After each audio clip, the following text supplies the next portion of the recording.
Mantan Jampitsus Febri Adriansyah tiba-tiba menghilang usai resmi ditetapkan sebagai tersangka.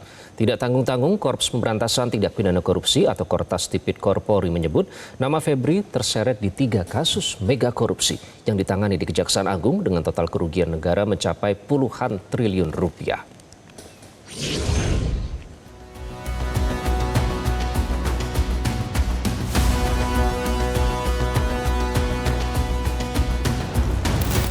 Mantan Jaksa Agung Muda Tindak Pidana Khusus Febri Adriansyah terseret dalam 3 perkara sekaligus saat ditetapkan sebagai tersangka.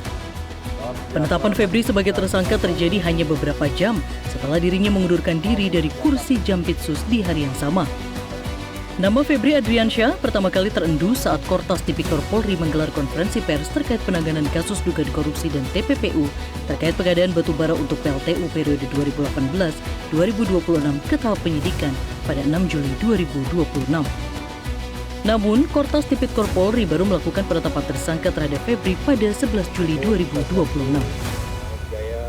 Kemudian kita juga telah menetapkan saudara MA dalam perkara dugaan tindak pidana korupsi dan atau tindak pidana pencucian uang dalam proses penanganan hukum oleh pegawai negeri atau oknum penyelenggara negara dalam perkara PT Asabri dan atau tindak pidana korupsi lainnya sebagaimana dimaksud pasal 12 huruf I kecil, 12 huruf B besar tindak pidana korupsi dan pasal 3, 4 TPPU atau Sakaran KUHP adalah 607 yang ayat 1 huruf A dan huruf B. Kasus yang menjerat Febri Adriansyah bukanlah sembarang kasus. Dalam 3 kasus tersebut, total kerugian negara yang pernah diungkap ke publik mencapai 34,6 triliun rupiah. Di kasus dugaan korupsi dan TPPU pengadaan serta pemenuhan pasokan batubara untuk PLTU yang sudah terjadi sejak 2018, Kortas Tipikor mengungkapkan kerugian negara mencapai 5 triliun rupiah. Sementara di kasus mega korupsi investasi PT Asabri periode 2012-2019, Kejaksaan Agung pernah mengungkap total nilai kerugian negara dalam perkara korupsi tersebut mencapai 22,78 triliun rupiah.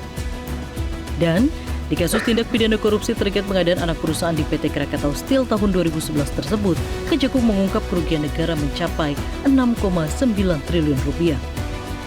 Kortas Tipikor Polri menyebut Febri diduga melakukan penyalahgunaan wewenang, pemerasan, serta gratifikasi dalam proses penanganan hukum dalam 3 perkara korupsi yang ditangani Kejaksaan Agung.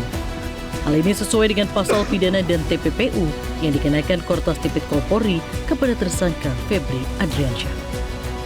Tim Liputan Metro TV. Jelajahi cara baru mendapatkan informasi. Download Metro TV Extend sekarang.